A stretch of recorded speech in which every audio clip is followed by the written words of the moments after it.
Wala weta maronza. Zakala sana. Kuma twana defo. Awafana badele. Wona la. Ukhomile. Wamphunza ngoma mete kwasileshe inenge.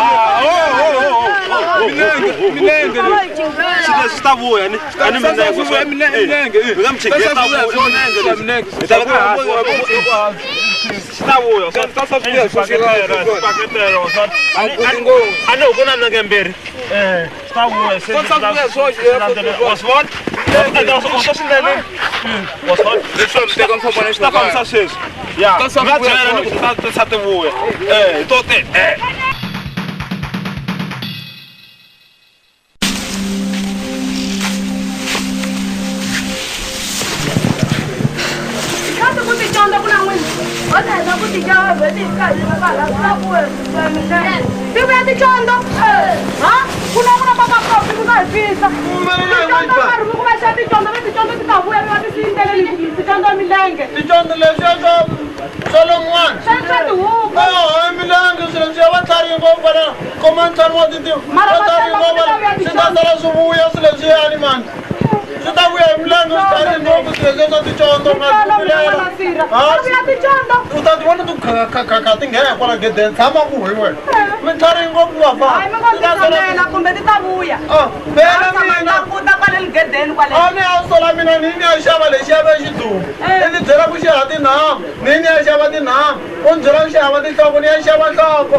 Ai, vana la ku siringa man. Damushilo hosi. Na kuna na mtimba lipita. Kiloka mopamba lipita siku run'wana vana va ta tsaka.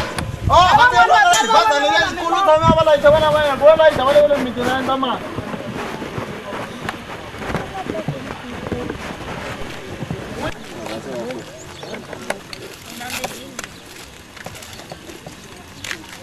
Mjano kana mi. Kukini. Kama sana usiwanga. Mjano kana mi. Yeah. Para wa mshawo na choma cha tukelelea. Ina sababu pukai wa tukelelea amba kanisa tukelelea. Oh. Yeah. Yo yeah. Asulela inga diwale le ndolweni niyo khohle mfana. Akona mhaka yan'wana la uta hlamusela yona. Yayine boss. Mina nduwe. Mina tukule ni hawa chilonza man. Na wa chiluwa chambili. Ngibala wasati man ni hawa man. Ngusati. Ni hawa. Sitsongo sweswo. Ukilwa yini? Wena basho unasati wena. Mina vatangofu nende. Vatangofu. Kumbe xa utshemba. Hayi, aniyali. Mara wa isati langu lava voniwe. Manje kuna mun'wana wa ukoma wo tani. Loko ni mukhumbula na mbilu ya mina so. A wu rhonga likhomi.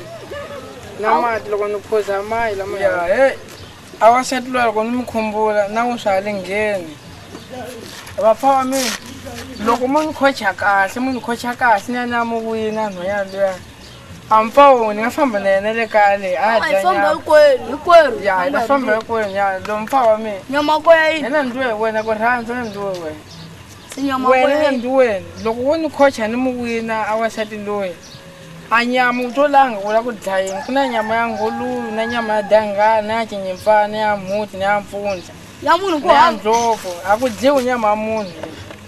Hayi mbato manje leswi mi byerisaku swo kuma R100 wena na yini loyi mi nga n'wi byerisa swo kuma R100 ya anoya luya hi swolo ni mucuvuka mbilu ya mina leyi heyi loko ni la ku ta mi byela swa ku ha wena ku rhandza heyi a ri twi rhandza la ni dikida a ni twi hayi a ni balangi swona eyi wa ni chavisa mani u ku chavisa yini onghani loko la nhwenya wa tamba u n'wi chava hayi papa a hili mani mo ni tshamisela leswaku ni mu landza ni ta kota ku mi wina loko no wini ni nga mi nyika swiwiti hi leswi lomu swi tisa hi leswi papa wa mina mi rhandzela sweswo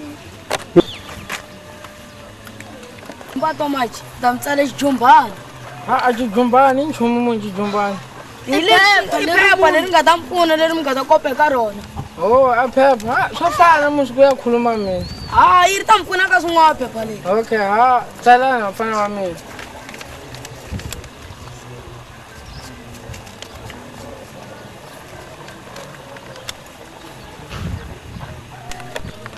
mbato maji lexi ni hetile maloko munhu loyi mi n'wi dlayelaku a nga swi voni a ke phepha leka hombe musa ta li vona hayi ni ta mi tsemela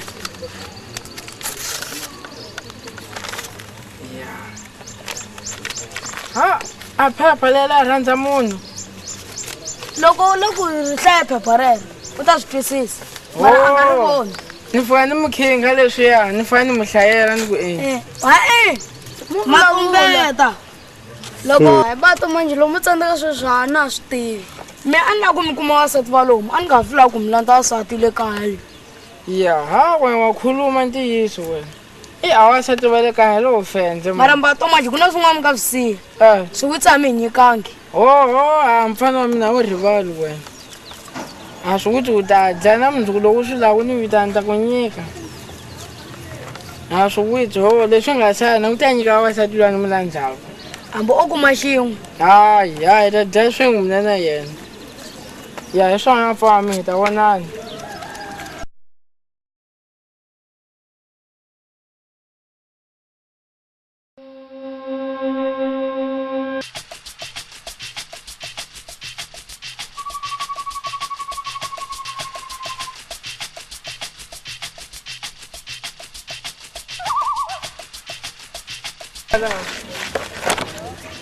Bati minimsala ni munjai.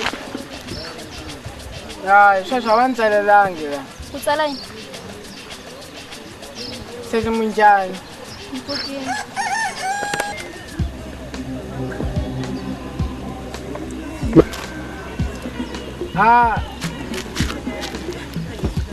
se si n'wi sasekile Dai.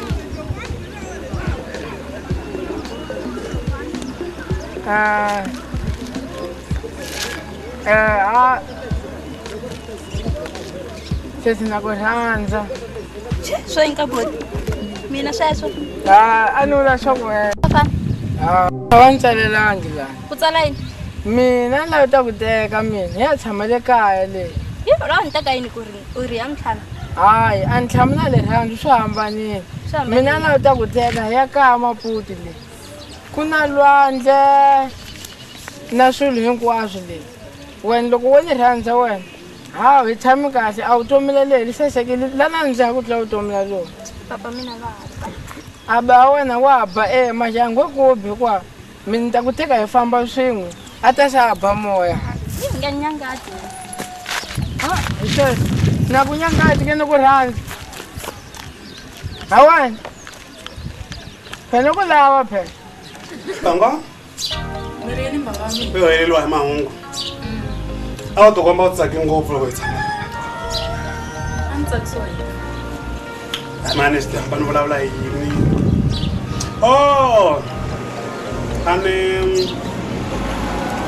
A ni vulavula hi siku leri ni nga ku vona hi rona wa ri sinoka.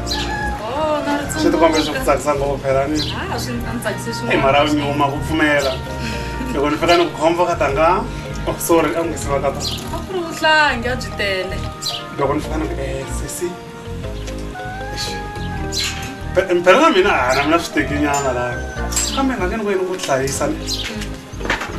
Na ku ku hlayisa ni xibanyana xipirenge xi ba.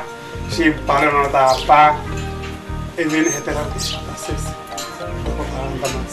wena u chava pfumela u tiva u chava pfumela a swi tiva n'wina sula ku na khana swi tiva n'wina phela mi zani ku vuleni sula kona eyi mara switori swa khale ku munhu wa swi hleketa a nga lunghi ra vutomi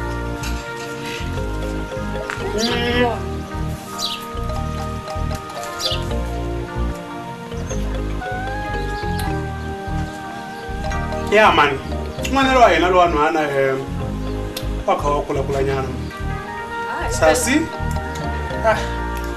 xa kula xin'wana Sera mi vurisini. N'wana loyi u vuya mi byela tolo u hlangane na buti wun'wana ngo hi yena Tomaji a n'wi kambisa Tomaji lo huma se Mozambique yeluya Tomaji hi swona hayi hi fanele hi endla swin'wana mutini otherwise n'wana loyi a nga hi phungelela a hi muti wo weliwa lowu wa ni vona musikwenu mina swi buyile njhani ku la ku endliwa yini a hi muti wo weli ku va ni vona ku mbala bemoda va swi teka ku ni hava chumu la mutini ni ri ku la ku endliwa yini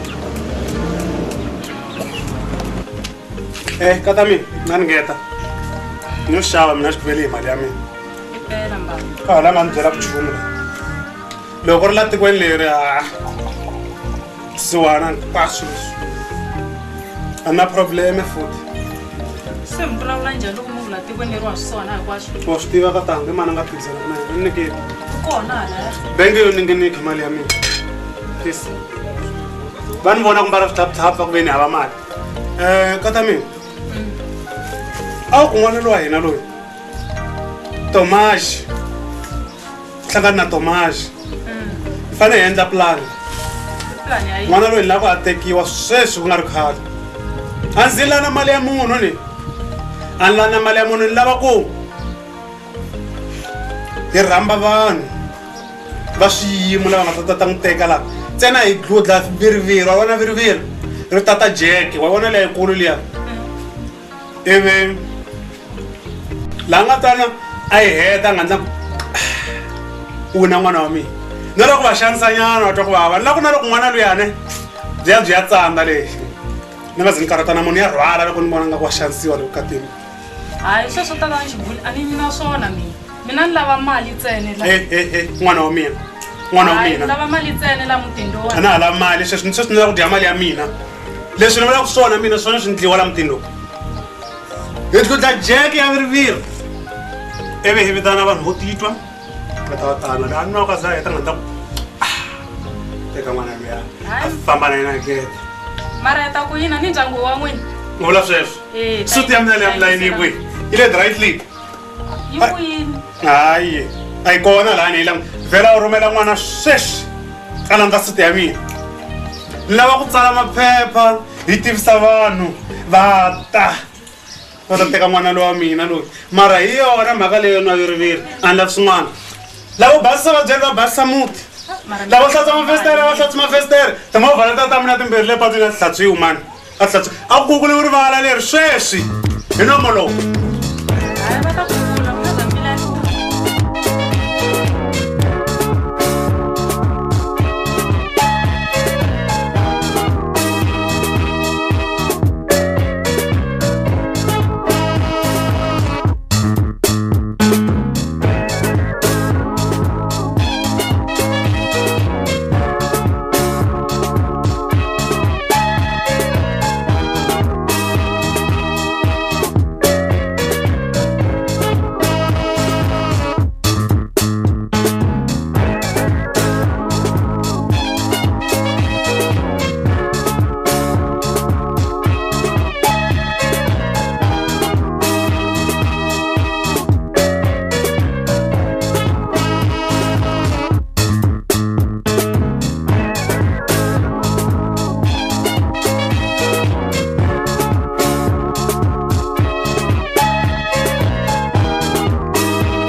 ya se Hitili mani lava ku pfuniwa. N'wana lowa hina loyi lava ku a tekiwa se a hi lavi ti-problem ka hina. Ka yena lowa. N'wi vona u sasekile njhani. A hi swa mala hi problem. Swi vona ka ndhawu. Hi vona mani va ku sweka. Se ke swantswa hina nga hi ka hi ta mi n'wi vona mi n'wi khongelela nge se tekile. Yona yi lava na ngami ya n'wina na n'wana wa n'wina lowa. Se lani ta lava mali xixava. Hayi ku ni problem ka leswi ni nga ta n'wi khongela swona. Teka mavoko. Hi langutisa swilo swa yena. Hi langutisa swilo swa yena. Hi mapfumuki u ta famba ya humelela. Vo tala va humelela ka swilo. Bava se ni ta n'wi khongelela loyi wa 6. Matimba hinkwawo mi le ka wena. N'wana lowani kombelela mihlahla ya ku tekiwa a aka muti lowu tiyeke vanhu lava nga ta n'wi teka va va vanhu lava nga timali va n'wi hlayisa a ri hlayisa na vatswari va yena. Hinkwako lomu hi fambeke kona va tshindeka mavoko vanhu lavani va hanya va tekiwa va kateka. Lowani a rhangeriwi hi wena. Amen. Tekiwa kambe va tekiwa munhu wa timali. Ni vona munhu wa le handle a nga ta ta na mali yo tala. Leswi ku va swin'wana swi kombela ka lowa swi ta endleka n'wana lowa n'wina vanhu. Kambe lexi ni vulaka xona va tekiwa xikhumukani lexi nga ta hlayisa n'wina xi hlayisa na yena. Se sweswi ni ta va ni heta bava swi lava leswaku ku humesa mali hi ku ta tlhela a hlamba futhi a tlhela a tola futhi a tlhela a rhavetiwa futhi kusuka emiringu leyi nga na yona. Hayi ku na problem. Mali ni veka kwala mahlweni ka yena swi ta kota ku basa swi khanyisela yena swilo leswiwani kwale mahlweni ka yena kwale mahlweni ka yena bava i ta rhangeriwa hi titsumi ku ya fika vukatini bya yena. Loko a tekiwa mbuya na yena hi ta vona ndoda ya yena. Inkomo. Hayi mi ta sala hi kurhula bava. Ange a tibaseni ta n'wina na ntombi ya n'wina. Inkomo. Yana mpeji kwembu xi na matino. A ntlhamu wa mina wa swo phasa. Xikwembu a xi dliwusa na xiku. A ntlhamu lowu a ni wu rhandzi lowu. Ku na ntlhamu ni wu rhandzaka le. Lowu a ni na hati ni ta wu kambela xikwembu xi na meno a xi swi rhandzi swa ku ni phasa. Se ni ku yini ndlala. Lowu a wu phasi lowu. A na tswinya un'wanyani se ni ya. A loko ni vuya leswiya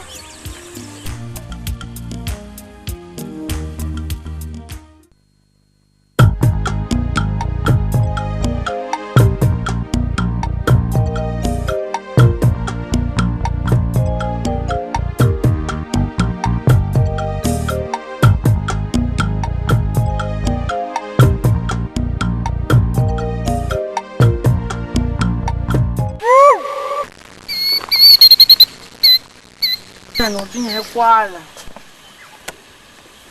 ya no bela kwala ni ku vito la mina ni ku lakala ene la dura ale chipangi sabobota pranga dhala mpandi loko mumu hisa la u ta tshwanyenyana na ku chiphaka xoma ku antata na munhu lexi dyekwana loko u yala khuluma ni ku tela sweswi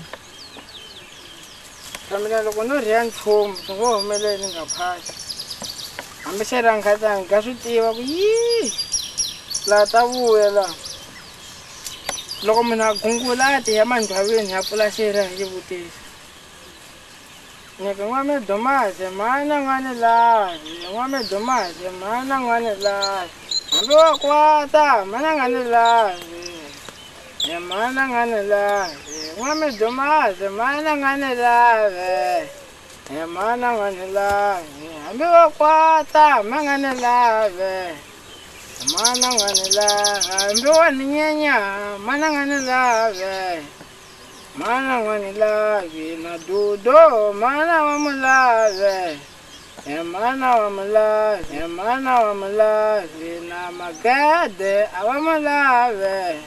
Emana wa malavi. Nako dodo sewela liselo, wambala jijogo, itatete wala. Kepa liselo dudo, liheta moyo.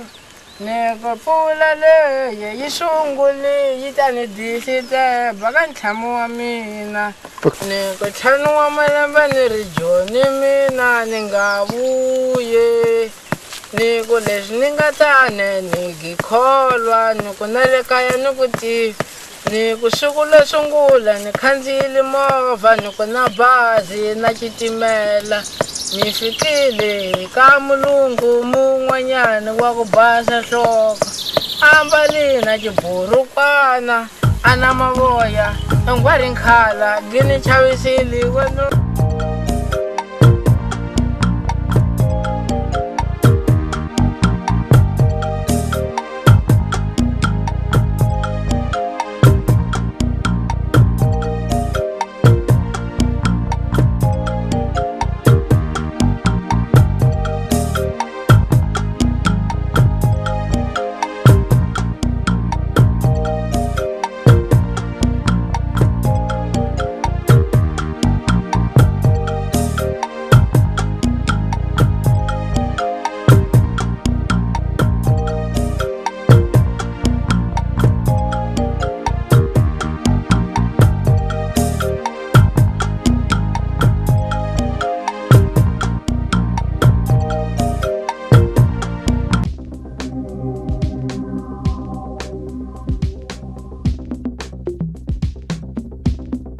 Ngulo ani kwatisile niku chilo cha mina chikwi nitalava tala chin'wana nitachikumbo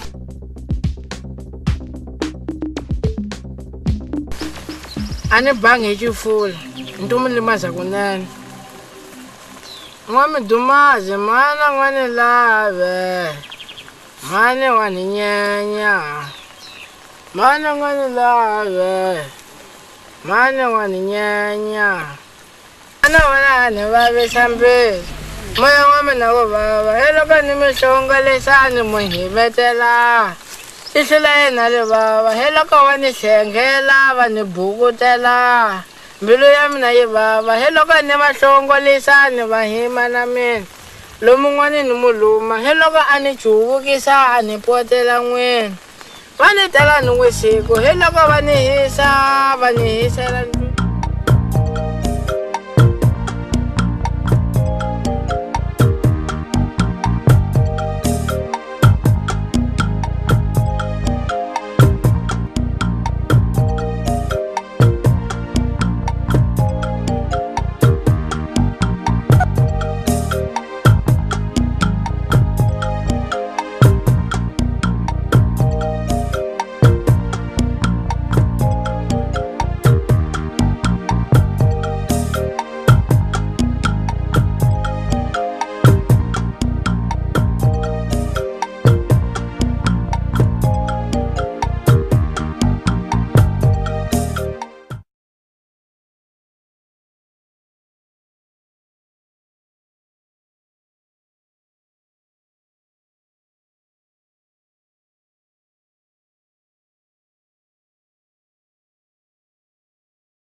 Chikwembu cha Davita, chikwembu bawa, chikwembu boti, chikwembu malume, chikwembu hahani manganye ngokatini sen robe basikiri yanketani yanguti yati briki tancheka akurenza ka wena hosi kutama hewa kwala nthangweni walo tintswalo ni lihanzu la wena hinkwalo ntati wena kwala ka walo mpfulele ya holovisi ya disturb hosi chirilo cha mina chitwi ungayi mpfula sorry hosi ni rinza nchamu wa miphewa yiva lo hosi tatani tawela ndhaku himatu manharu ku nga vito la wena chikwembu bawa chikwembu mpande chikwembu bemodele ungambala lelwa tiro xikhongelo vanuna lava va teke haleni mahlweni ka tshungu va ka tatana xigwili tatana xigwili va na tombi laha na majaha ma kona ma lava ku tumbeliwa tatana jigwiri va ri vona hi voxe a va lavi